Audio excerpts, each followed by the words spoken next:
Hey everybody, today I'm talking about my top 10 board games that are pure and trend proof. And what I mean by that is that in my estimation, these games have a timeless quality to them where it almost feels like they could have been played 100 years ago as well as still be played in like 100 years in the future.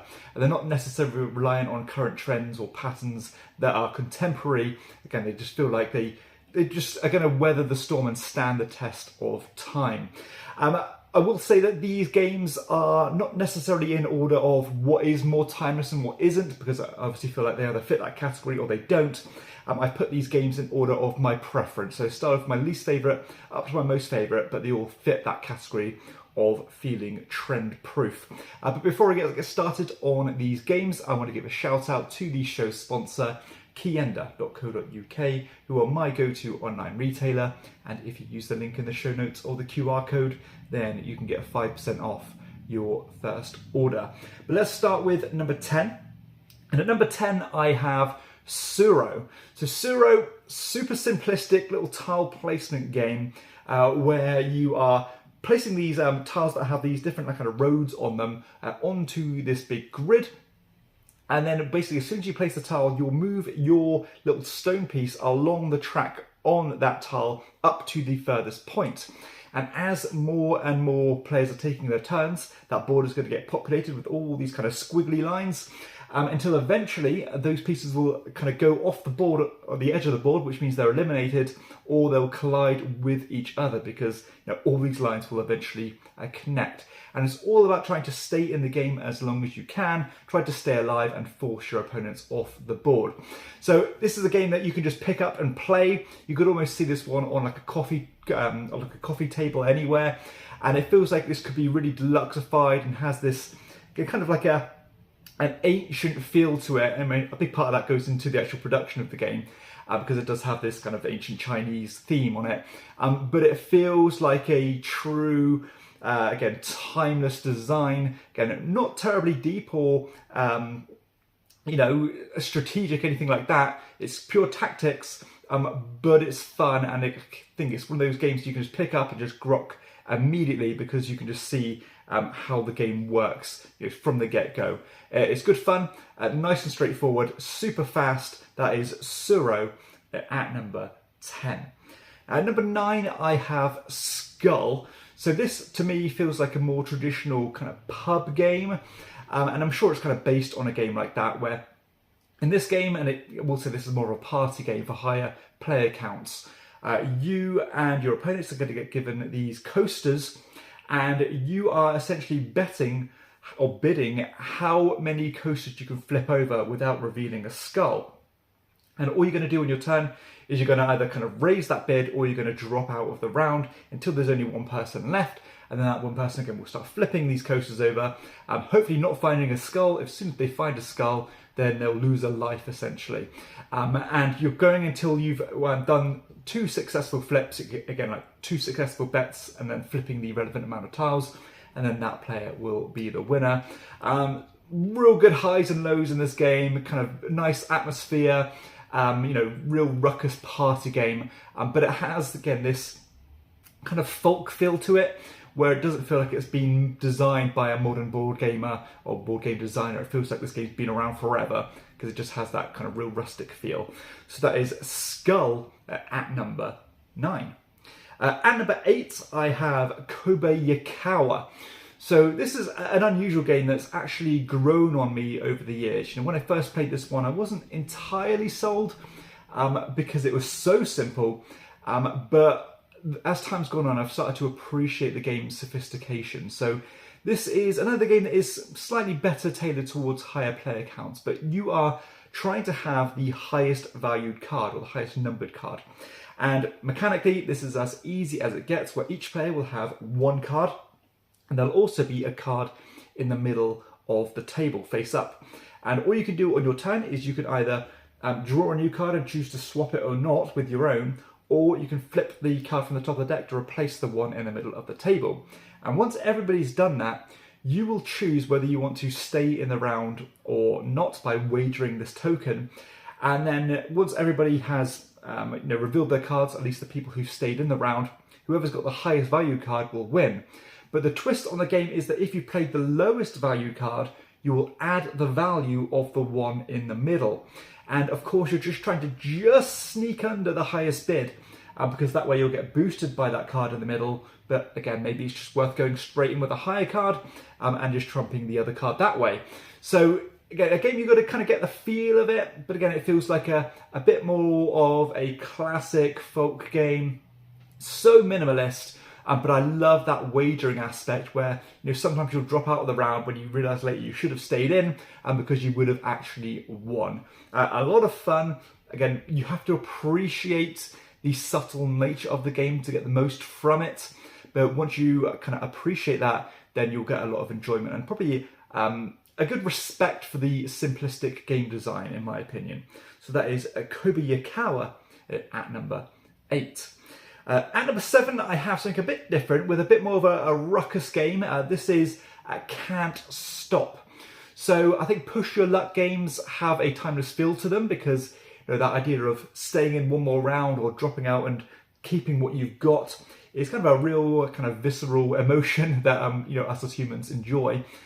This one is a dice rolling game where you're rolling, I think it's 3 dice, and it's 4 dice, and you have to create kind of sets or pairings of these dice in order to move up these tracks. So, you know, if I rolled a 5 and a 2 and a 3 and a 3, then I can move up maybe the 6 track and the 7 track, because that's what those pairings make.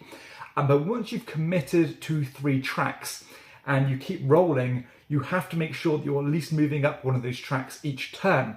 And of course, you can back out and bank where you've sat on this mountain, or risk another roll and falling right back to the beginning or your last kind of saved checkpoint.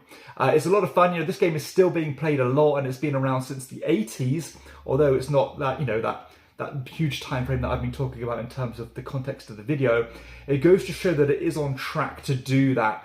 And again, this is a game that you can play with anybody. They're going to understand it, and they love that idea of just, you know, am I going to race to the finish and really push my luck and risk everything, or am I going to play it more conservatively and just nudge my way up the track? It's an evergreen classic that is Can't Stop at number 7. At number 6, I have Dvonn from the Jip series, and to be honest, there were several games from the Jip series I could have put on this list, but I chose my favourite one, and I think the best one of the bunch. So Dvonn is a pure abstract strategy game, which I think goes hand in hand with a list like this, because again, they are more purist. But for a modern design, this is quite spectacular, as you have this big board full of these discs, and you can either pick up a stack of discs and move the amount of spots in that order and land on another one. And basically you're trying to gobble up your opponent's pieces to have the highest stacks. But the twist on the game is that you have to be connected to one of these special red pieces on the board. And if you can never trace a route to a red piece, then all of those pieces will be removed from the board.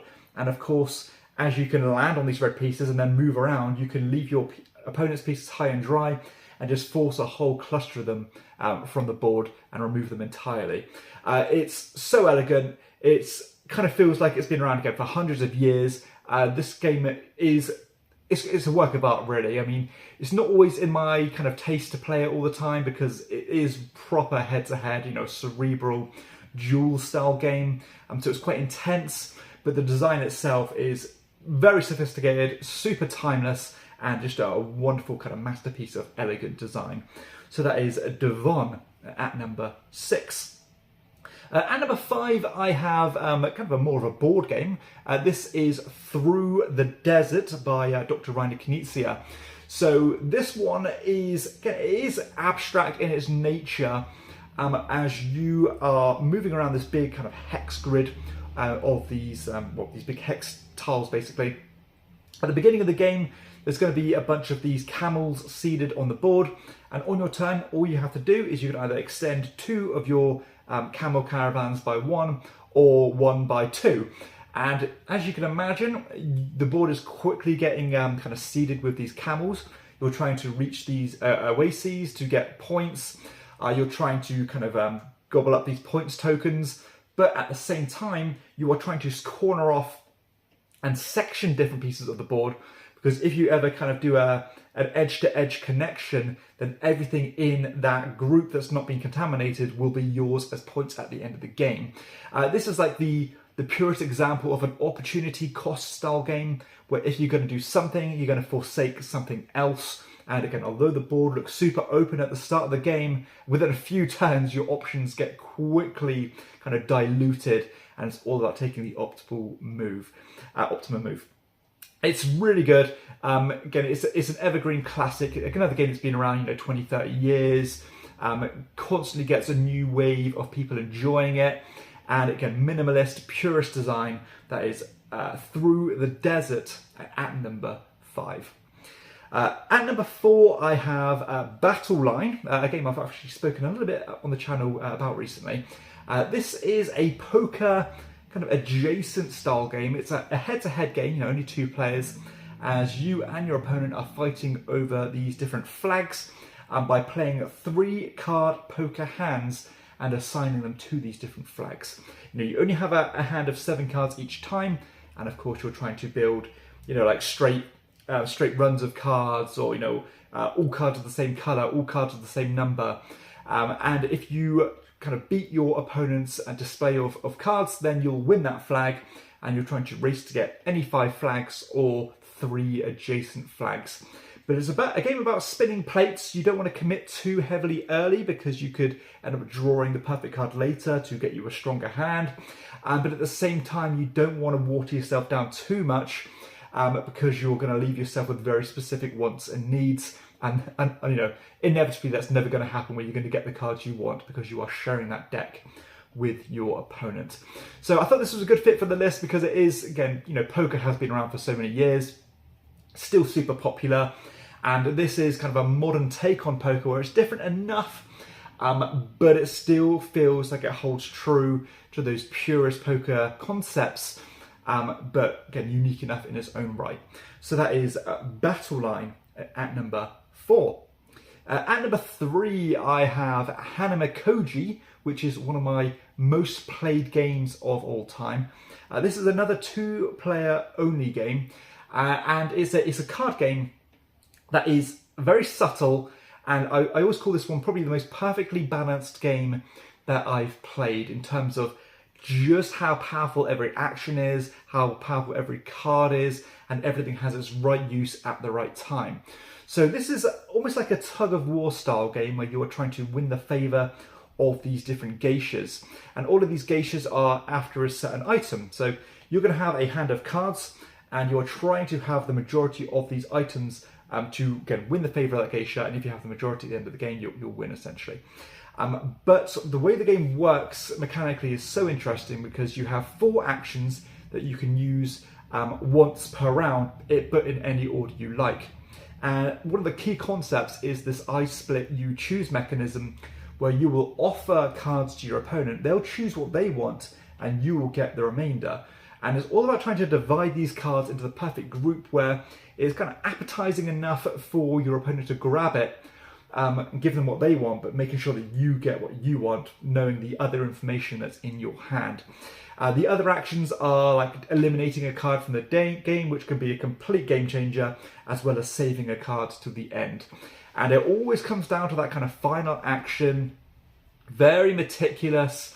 You can get a kind of a real feel for this game the more you play it, and it's just this beautiful kind of cerebral dance. Again, the more you play it, the more you'll get out of it, and it just feels so classic and so rich, and it's just a beautifully made game that I could not recommend enough. So this one is Hanamikoji at number 3. At number 2, I have my third and final game by Reiner Knizia on the list. This is Chin. This one's been reprinted recently. I can't quite remember what it's called. But this one is a kind of a domino adjacent style game, as you are placing these tiles on another grid.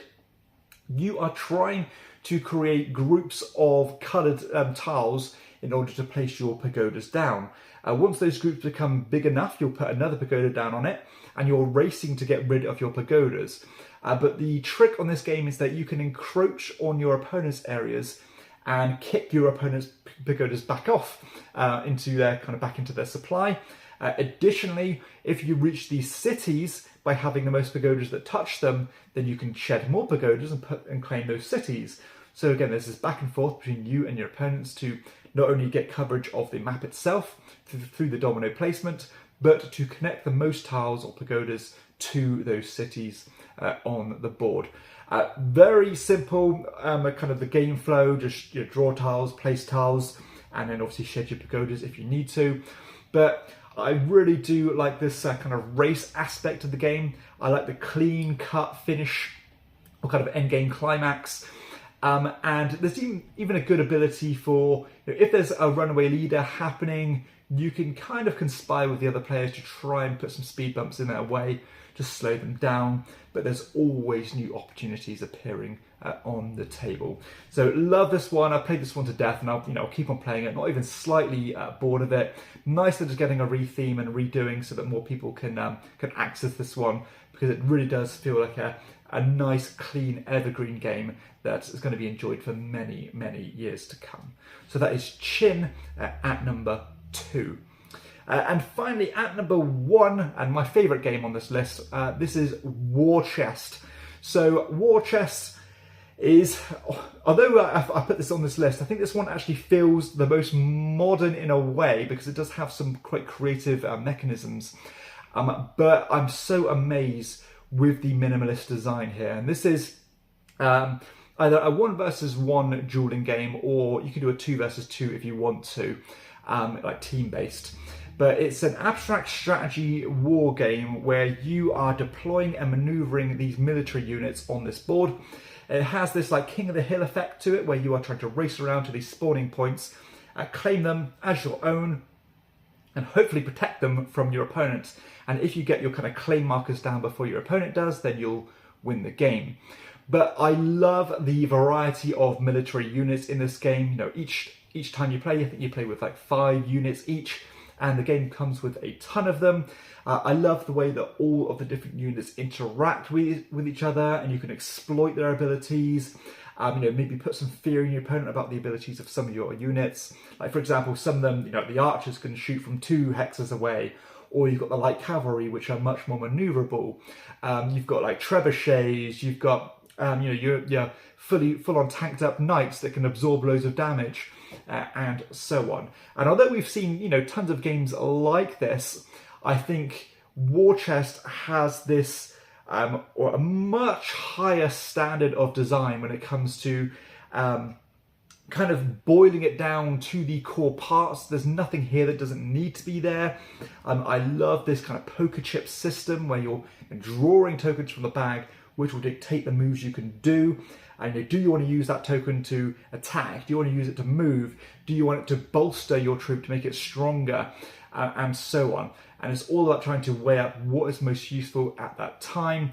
The idea of these tokens also being your health in a way, because the more these tokens get depleted, the less maneuverability you have, because it means that token is not going to get drawn again. So this game has so many layers. I've had some fantastic games with this one. It really does feel like this, almost like a simulation of a war, and with, again, boiled down into its corest parts. And that's what I love about it. It's just a wonderful game. I love the strategy, I love the tactics, and I just love everything about this beautiful design. That is War Chest at number 1. So there we have it. That concludes the list. Hopefully you have enjoyed it. There were, of course, some other games that would fit really well onto this list, but a lot of the time they weren't necessarily recommendations from myself, although I can appreciate they're good timeless games. They're not necessarily my taste. So I'm thinking of games like, like Shobu or Corridor, these modern abstract games that are really good. And some games that narrowly missed out on the list were games like Torres and Medina as well. So there are lots of different things that could go on here, but I'm really happy with the way this list turned out. And I think these games are really going to remain relevant. Despite their simplicity, they are that good.